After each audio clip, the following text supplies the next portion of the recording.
Caribbean Development Bank experts set to visit Tobago. Clarifications on the state of the THA's contingency fund. And tourism sector invited to stakeholders meeting on oil exploration.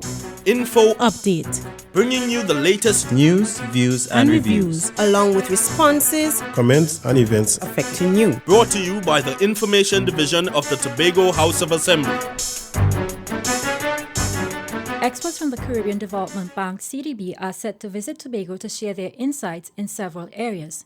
Kunda Freitas has the details. Chief Secretary Orville London says his recent visit to the Caribbean Development Bank's annual Board of Governors meeting in Jamaica was rewarding and worthwhile. Mr. London, who served as temporary alternate governor for Trinidad and Tobago at the event, says he had the opportunity to interface with Caribbean ministers and leaders on challenges facing the region. I was able to get an insight into some of the strategies which they were using and which could be of benefit to us. We were also able to have one-on-one meetings with some top-ranking officials of the Caribbean Development Bank, and they did in fact indicate their willingness, in fact I would say their eagerness to share with Tobago their expertise and their experience.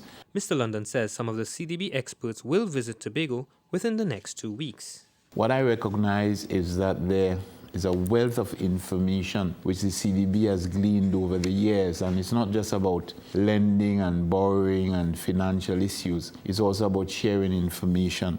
The Chief Secretary says the talks will focus on a range of issues including climate change, coastal erosion, management of the marine environment, and port construction. I'm Kunda Freitas for Info Update. Questions surrounding the state of the THA's contingency fund have been addressed. Omadara Mills has more. The Chief Secretary Orville London says allegations that the THA's contingency account is short of funds is blatantly untrue.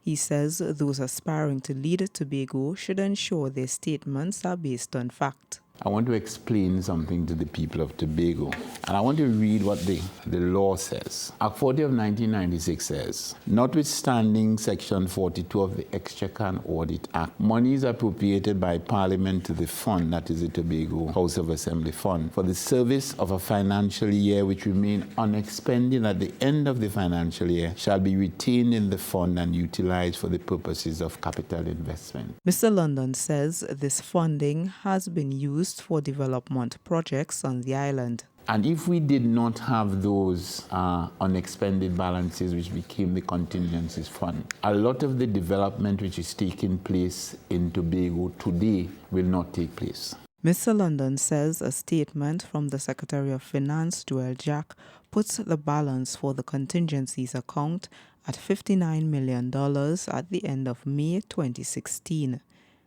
I'm Omadara Mills for Info Update. New developments expected to come off in Tobago by top business corporations.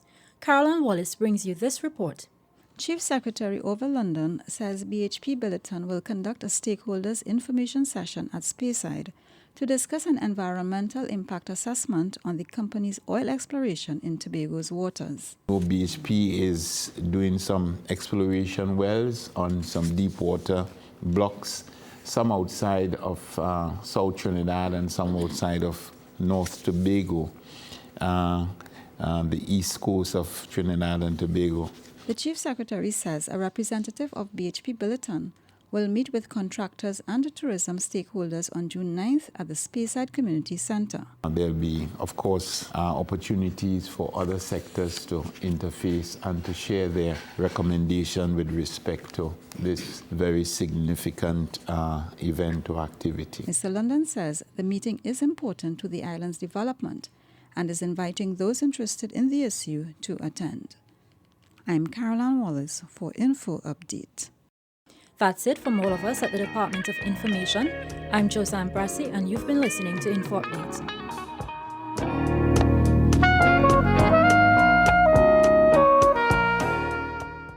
The public is advised that there has been a shift in venue for this evening's Tobago House of Assembly face-to-face community meeting in Speyside. The meeting will now take place at the Speyside Secondary School from 7 p.m.